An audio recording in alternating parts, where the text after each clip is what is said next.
Chapter 6. It was early evening before we finally managed to get away from the barbecue. Thrombly had called the embassy and told them not to wait dinner for us, so the staff had finished eating and were relaxing in the patio when our car came in through the street gate. Stonehenge and another man came over to meet us as we got out, a man I hadn't met before. He was a little fellow, half Latin, half Oriental, in New Texas costume and wearing a pair of pistols like mine in State Department Special Services holsters. He didn't look like a Dumbarton Oaks product. I thought he was more likely an alumnus of some private detective agency. Mr. Francisco Barros, our intelligence man, Stonehenge introduced him. Sorry I wasn't here for you when you arrived, Mr. Silk, Barros said. Out checking on some things. But I saw that bit of shooting on the telecast screen in a bar over town. You know, there was a camera right over the bandstand that caught the whole thing. You and Miss Hickok coming toward the president and his party. Miss Hickok running forward to her father. The waiter going up behind Hutchinson with the knife. And then that beautiful draw-in snapshot. They ran it again a couple of times in the half-hourly newscast. Everybody knew Austin. Maybe I knew Texas is talking about it now. Yes, indeed, sir, Gomez, the embassy secretary, said, joining us. You've made yourself more popular in the 8 hours since you landed than poor Mr. Cumshaw had been able to do in the 10 years he spent here. But I'm afraid, sir, you've given me a good deal of work answering your fan mail. We went over and sat down at one of the big tables under the arches at the side of the patio. Well, that's all to the good, I said. I'm going to need a lot of local goodwill in the next few weeks. No, thanks, Mr. Barros, I added as the intelligence man picked up a bottle and made to pour for me. I've been practically swimming in super bourbon all afternoon. A little black coffee, if you don't mind. And now, gentlemen, if you'll all be seated, we'll see what has to be done. A council of war, in effect, Mr. Ambassador? Stonehenge inquired. Let's call it a council to estimate the situation. But I'll have to find out from you first exactly what the situation here is. Thrombly stirred uneasily. But, sir, I confess that I don't understand. Your briefing on Luna was practically non-existent. I had a total of 6 hours to get aboard ship from the moment I was notified that I've been appointed to this embassy. Incredible, Thrombly murmured. I wondered what he'd say if I told him that I thought it was deliberate. Naturally, I spent some time on the ship reading up on this planet, but I know practically nothing about what's been going on here in, say, the last year. All I know about the death of Mr. Cumshaw is that he is said to have been killed by 3 brothers named Bonnie. So you'll want just about everything, Mr. Silk, Thrombly said. Really, I don't know where to begin. Start with why and how Mr. Cumshaw was killed. The rest, I believe, will key into that. So they began. Thrombly, Stonehenge, and Barros doing the talking. It came to this. Ever since we had first established the embassy on New Texas, the goal of our diplomacy on this planet had been to secure it into the Solar League, and it was a goal which seemed very little closer to realization now than it had been 23 years before. You must know by now what politics on this planet are like, Mr. Silk. I have an idea. One ambassador gone native, another gone crazy, the third killed himself, the fourth murdered. Yes, indeed. I've been here 15 years myself. That's entirely too long for anybody to be stationed on this place, I told him. If I'm not murdered myself in the next couple of weeks, I'm going to see that you and any other member of the staff who's been here over 10 years are rotated home for a tour of duty at department headquarters. Oh, would you, Mr. Silk? I would be so happy. Thrombly wasn't much in the way of an ally, but at least he had a sound, selfish motive for helping me to stay alive. I assured him I would get him sent back to Luna, and then went on with the discussion. Up until 6 months ago, Silas Cumshaw had modeled himself after the typical New Texas politician. He had always worn at least 2 faces, and had always managed to place himself on every side of every issue at once. Nothing he ever said could possibly be construed as controversial. Naturally, the cause of New Texan annexation to the Solar League had made no progress whatsoever. Then one evening at a banquet, he had executed a complete 180-degree turn, delivering a speech in which he proclaimed that union with the Solar League was the only possible way in which New Texans could retain even a vestige of local sovereignty. He had talked about an invasion as though the enemy's ships were already coming out of hyperspace, and had named the invader, calling the Zisroff our common enemy. The Zisroff ambassador, also present, had immediately gotten up and stalked out amid a derisive chorus of barking and baying from the New Texans. The New Texans were first shocked, and then wildly delighted. They had been so used to hearing nothing but inanities and high-order abstractions from their public figures that the Solar League ambassador had become a hero overnight. Sounds as though there is really a strong sentiment at what used to be called the grassroots level in favor of annexation, I commented. There is, Barrows told me. Of course, there is a very strong isolationist anti-annexation sentiment, too. The sentiment in favor of annexation is based on the point Mr. Gumshaw made, the danger of conquest by the Zisroff. Against that, of course, there is fear of higher taxes, fear of loss of local sovereignty, fear of the abrogation of local customs and institutions, and chauvinistic pride. We can deal with some of that by furnishing guarantees of local self-government. The emotional objections can be met by convincing them that we need the great planet of New Texas to add glory and luster to the Solar League, I said. You think, then, that Mr. Cumshaw was assassinated by opponents of annexation? Of course, sir, Thrombley replied. These Bonnies were only hirelings. Here's what happened on the day of the murder. It was the day after a holiday, a big one here in New Texas, celebrating some military victory by the Texans on Terra, a battle called San Jacinto. We didn't have any business to handle because all the local officials were home nursing hangovers. So when Colonel Hickok called— Who? I asked sharply. Colonel Hickok, the father of the young lady you were so attentive to at the barbecue. He and Mr. Cumshaw had become great friends, beginning shortly before the speech the ambassador made at that banquet. He called about 0900, inviting Mr. Cumshaw to his ranch for the day, and as there was nothing in the way of official business, Mr. Cumshaw said he'd be out by 10:30. When he got there was an air car circling about near the ranch house. As Mr. Cumshaw got out of his car and started up the front steps, somebody in this car landed on the driveway and began shooting with a 20-millimeter auto rifle. Mr. Cumshaw was hit several times and killed instantly. The fellows who did the shooting were damned lucky. Stonehenge took over. Hickok's a big rancher. I don't know how much you know about super cow ranching, sir, but those things have to be herded with tanks and light aircraft so that every rancher has at his disposal a fairly good small air armor combat team. Naturally, all the big ranchers are colonels in the armed reserve. Hickok has about 15 fast fighters and 30 medium tanks armed with 50-millimeter guns. He also has some anti-aircraft guns around his ranch house. Every once in a while, these ranchers get to squabbling among themselves. Well, these three Bonney brothers were just turning away when a burst from the ranch house caught their jet assembly, and they could only get as far as Bonneville, some 30 miles away, before they had to land. They landed right in front of the town jail. This Bonneville's an awful shanty town. Everybody in it is related to everybody else. The mayor, for instance, Kettlebelly Sam Bonney, is an uncle of theirs. These three boys, Switchblade Joe Bonney, Jack High Abe Bonney, and Turkey Buzzard Tom Bonney, immediately claimed sanctuary in the jail on the grounds that they think that they had been near to— get that? I think that indicates the line they're going to take at the trial— near to a political assassination. They were immediately given the protection of the jail, which is about the only well-constructed building in the place, practically a fort. You think that was planned in advance? I asked. Barrows nodded emphatically. I do.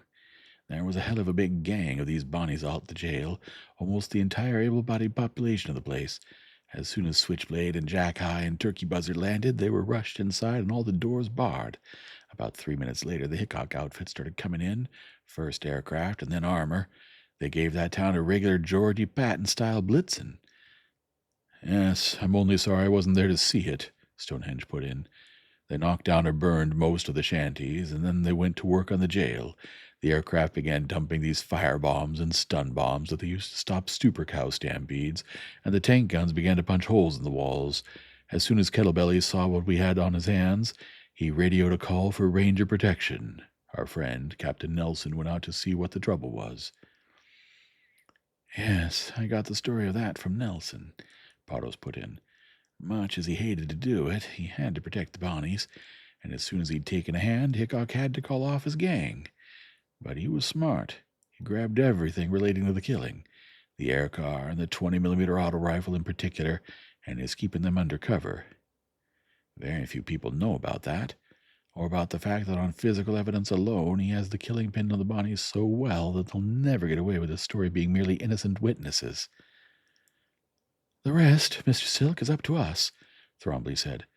I have Colonel Hickok's assurance that he will give us every assistance, but we simply must see to it that those creatures with outlandish names are convicted. I didn't have a chance to say anything to that.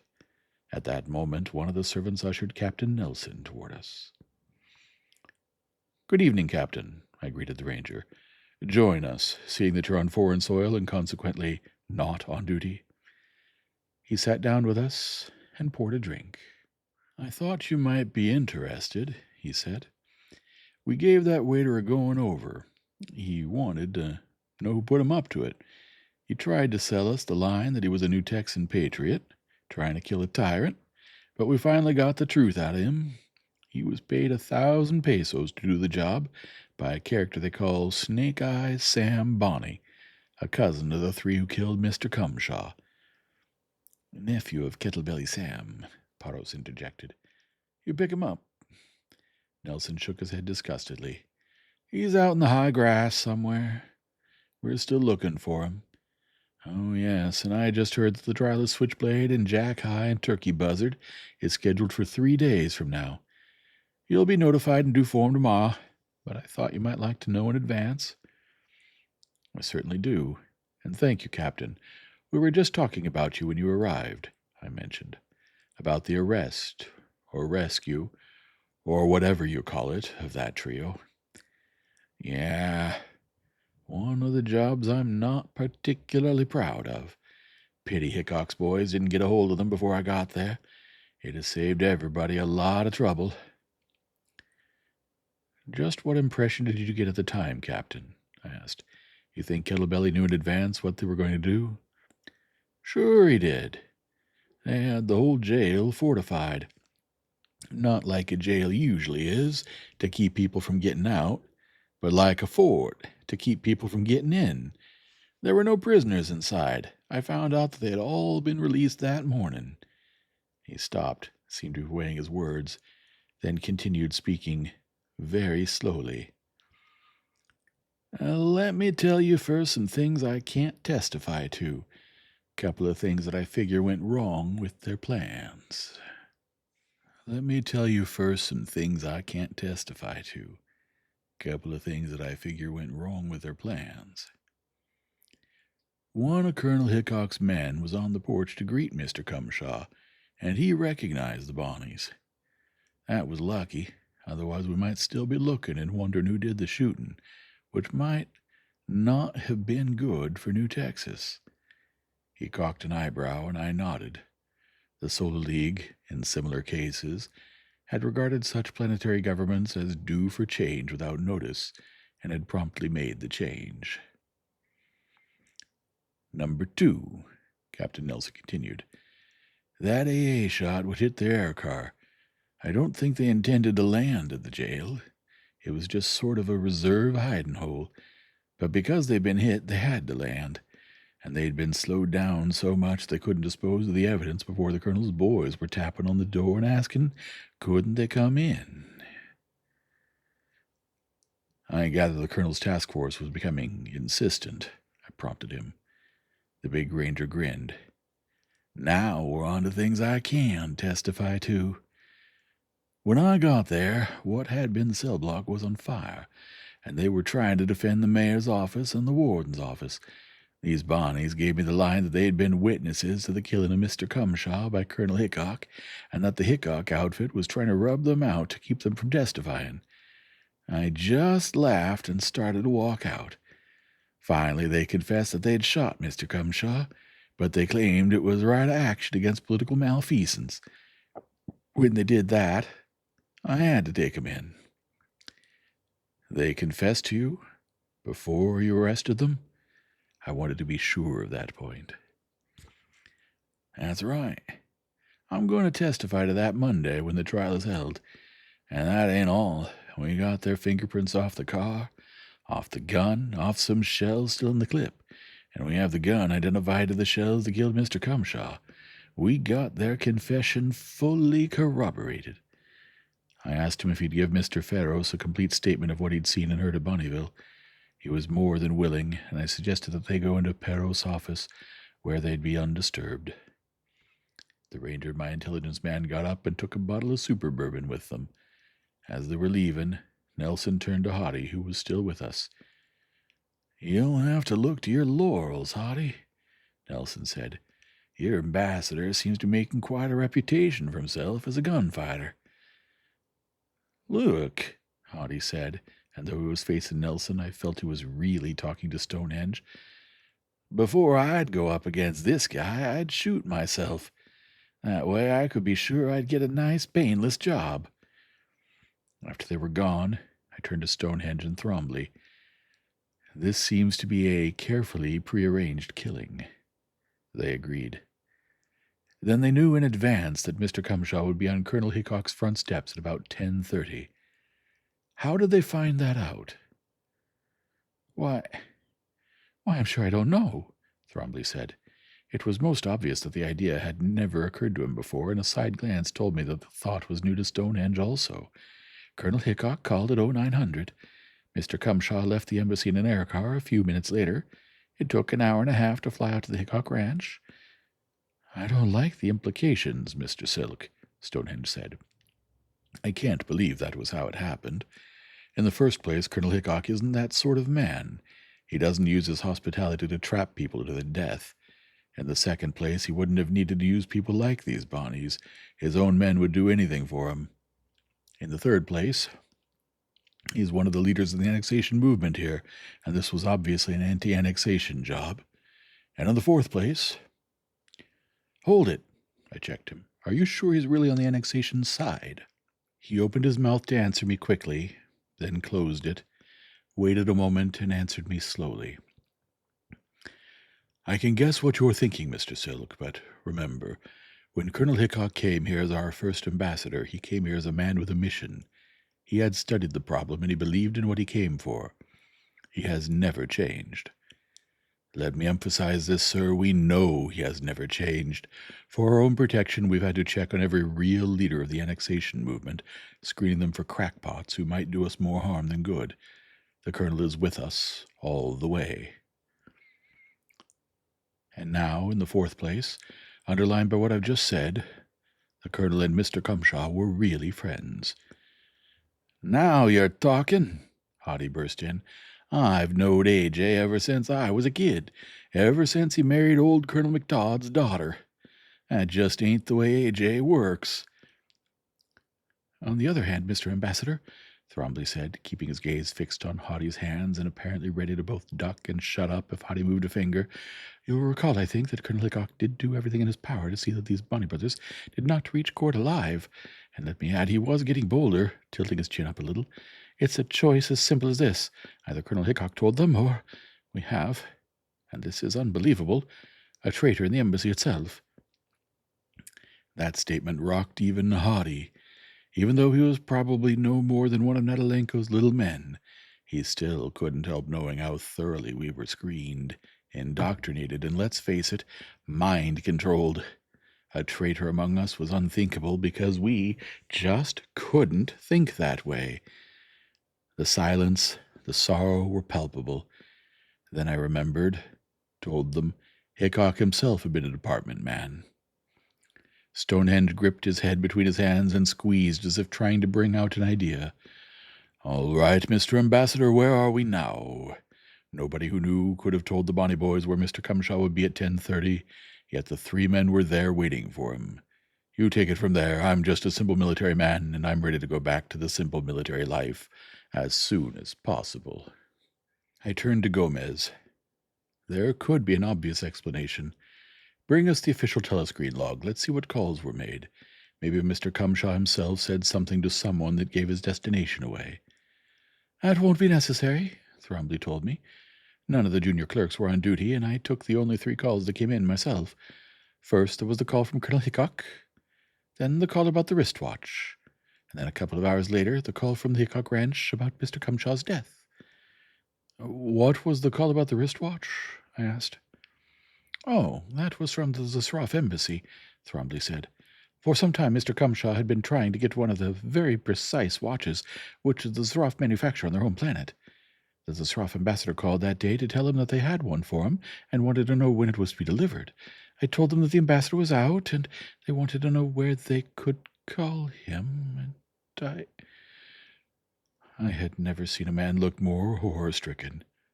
Oh, my God, I'm the one who told them. What could I say? Not much, but I tried. How could you know, Mr. Thrombly? You did the natural, the normal, the proper thing on a call from one ambassador to another. I turned to the others, who, like me, preferred not to look at Thrombly. They must have had a spy outside who told them the ambassador had left the embassy. Alone, right? And that was just what they'd been waiting for. But what's this about the watch, though? There's more to this than a simple favor from one ambassador to another. My turn, Mr. Ambassador, Stonehenge interrupted. Mr. Cumshaw had been trying to get one of the things at my insistence. Naval intelligence is very much interested in them, and we want to sample. The Zasroff watches are very peculiar. They're operated by radium decay, which of course is a universal constant. They're uniform to a 10th second, and they're all synchronized with the official time at the capital city of the principal Zasroff planet, the time used by the Zasroff Navy. Stonehenge deliberately paused, let that last phrase hang heavily in the air for a moment. Then he continued. They're supposed to be used in religious observances, timing hours of prayer, I believe. They can, of course, have other uses. For example, I can imagine all those watches giving the wearer a light electric shock, or ring a little bell all over New Texas at exactly the same moment, and then I can imagine all the Zasroff running down into nice deep holes in the ground. He looked at his own watch. And that reminds me, my gang of pirates are at the spaceport by now, ready to blast off. I wonder if someone could drive me there. I'll drive 'em, boss, Hoddy volunteered. I ain't doing nothing else.